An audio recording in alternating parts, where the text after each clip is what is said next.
A Bible verse loses a Houston student her SGA position. Researchers study why kids prefer whiteness, and colleges continue to abandon standardized testing. I'm Wyatt Eichholz, and this is Campus Countdown.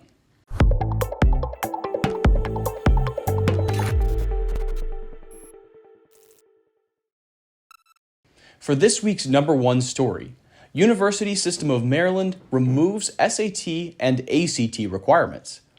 The University System of Maryland decided to drop standardized test scores from the admissions process, just months after Campus Reform reported that the California system abandoned them in March. The University System of Maryland told Campus Reform that the decision is based on the challenges students faced while taking the tests during the COVID-19 lockdowns. However, the school also said that there were underlying biases which allegedly impacted underrepresented minorities and first-generation college applicants. Senior Vice Chancellor Joanne Bauman concurred with this view. One board member dissented, however. Andy Smerick argued that the tests were a long-used, objective measure that is free of human bias, and opposed their removal. Now to Campus Reform Correspondent Alice Seeley for our next story. Thank you for having me, Wyatt. For this week's number two story, in February of this year, the Department of Health and Human Services granted New York University over $40,000 to conduct a 3-year research project on why children, quote, favor whiteness and maleness over other identities, end quote. NYU has a history of highlighting whiteness in its research and instruction. This dates back to 1997, when NYU published a collection of essays titled Whiteness, a critical reader which explored how whiteness proves to be perilous and paradoxical. The purpose of the recent $40,000 grant is to uncover how children come to believe that white males are superior. According to the grant description, children acquire this belief because of its roots in Western culture as seen in United States history. This grant is part of a larger plan to inject equity at every department level. Thank you, Alice. In our number one story this week, a student candidate was denied her position after opening her speech with a Bible verse.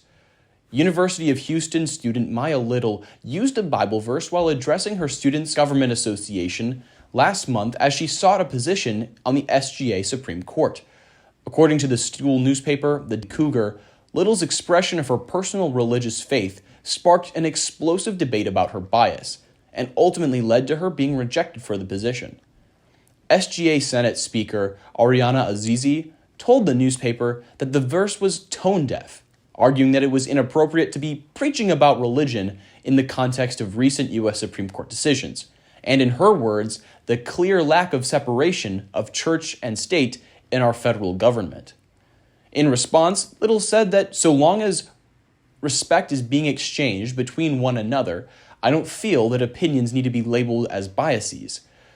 According to the school newspaper, Little was recognized for her qualifications as well as accomplishments in organizations such as the Black Law Students Association. Yet after Little was denied the position, Azizi still maintained that the Senate seeks to uphold freedom of speech and expression. Now on to the woke tweet of the week. Dog names are racist, according to scholars. Our first tweet comes from the UCLA sociology professor Natasha Quadlin, who wrote, "When shelter dogs have racialized names, what happens to their adoption outcomes?" In a newspaper with Bradley Montgomery, we tracked dogs for 6 months and found that their names did in fact matter. UT Austin professor Chantal Haley added a quote tweet saying, "Anti-blackness is so pervasive, it even expands to dog names." The study apparently finds that as dog names are increasingly perceived as white, they are adopted faster. The correlation was concentrated around pit bulls, a breed which, according to the authors, is stereotyped as dangerous and racialized as black. Multiple scholars referred to the research as fascinating, with Timothy Welbeck from Temple University taking the study as evidence that everything is about race.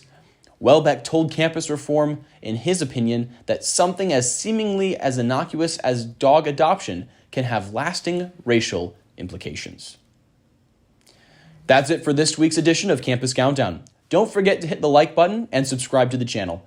To stay up to date on more leftist bias on campus, make sure to follow us on Facebook, Instagram, and Twitter at Campus Reform. I'm Wyatt Eichholz. Thanks so much for watching, and be sure to check in next week to Campus Countdown.